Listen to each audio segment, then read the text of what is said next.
Senate Majority Leader Mitch McConnell is a nihilist. More than any other politician in recent memory, his life is a monument to self-dealing and partisan hackery.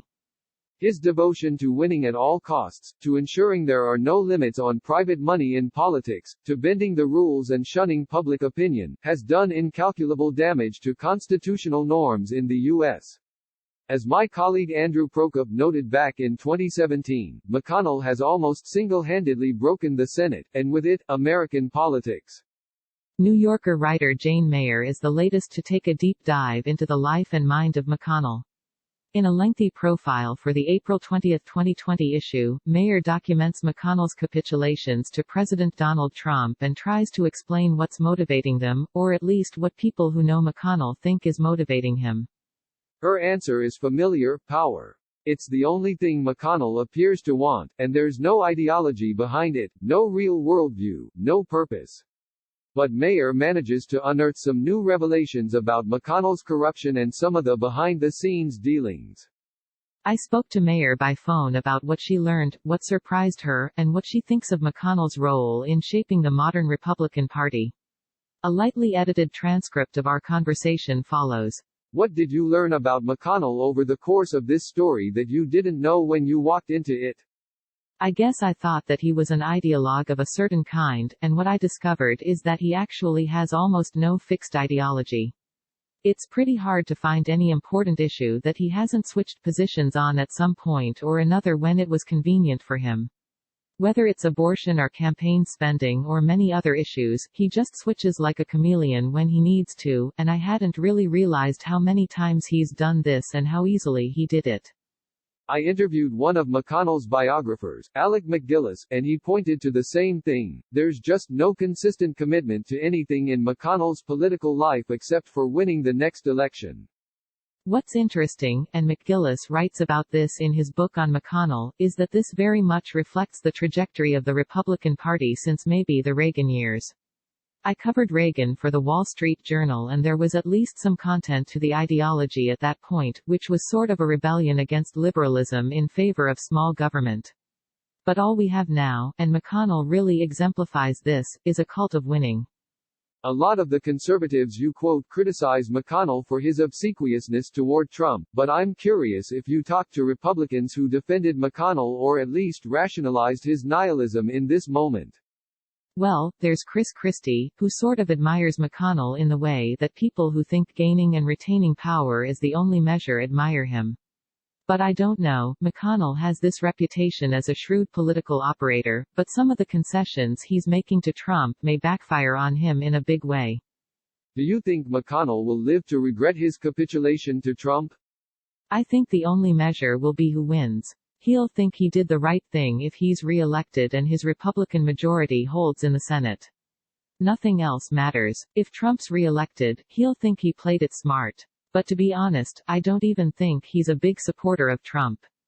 Based on what people around him told me, I think he would have been just as happy, if not happier, if Trump had been defeated, because then he, McConnell, would have been the most important Republican in the country and the most powerful.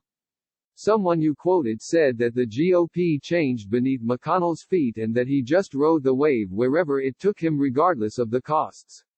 But as I read your piece, I kept wondering if that almost lets McConnell off the hook in a way. You could say that McConnell is a reflection of his times, or you could say that he helped make the times what they are. I'd argue it's the latter. What do you think? Oh, I totally agree that it's the latter. He's not just a passive bystander in this. McConnell is an active participant in this devolution. He has helped push the country in a certain direction.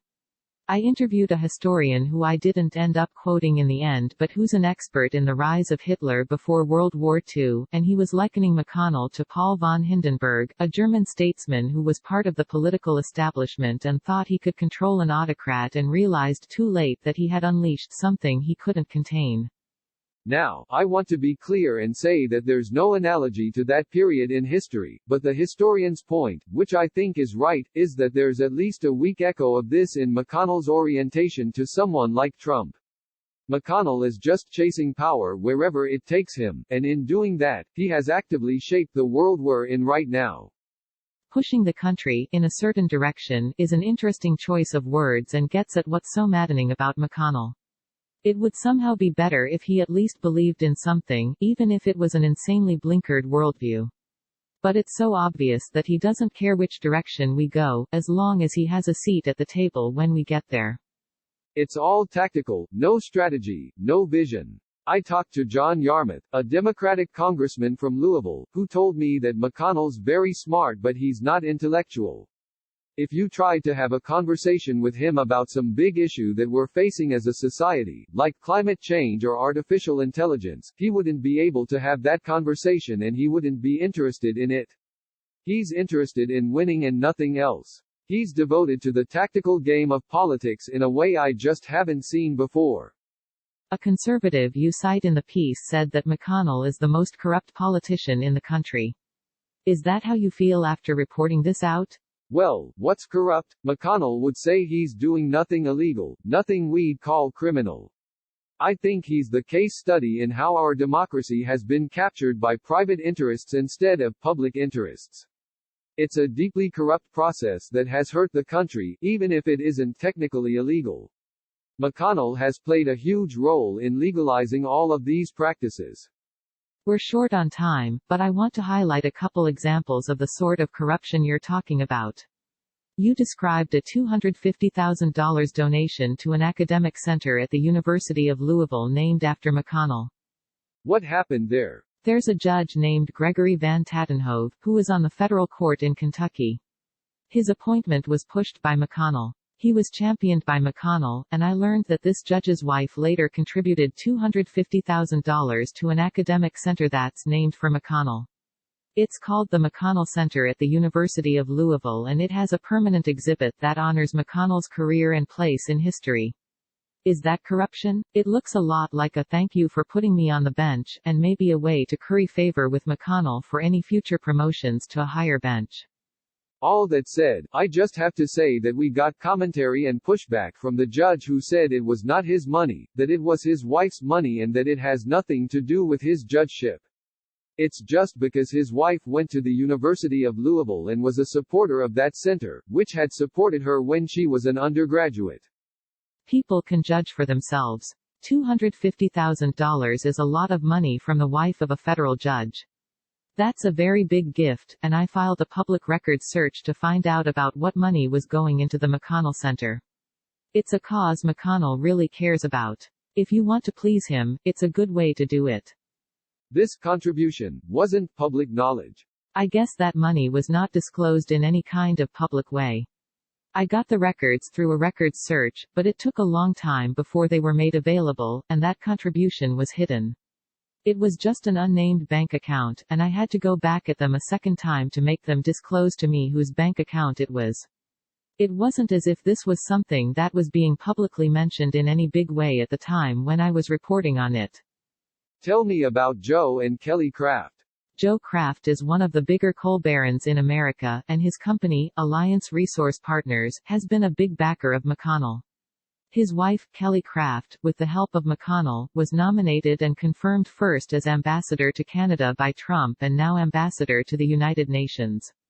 Now, this is a position that's been held by people like Adlai Stevenson and Daniel Patrick Moynihan, serious people.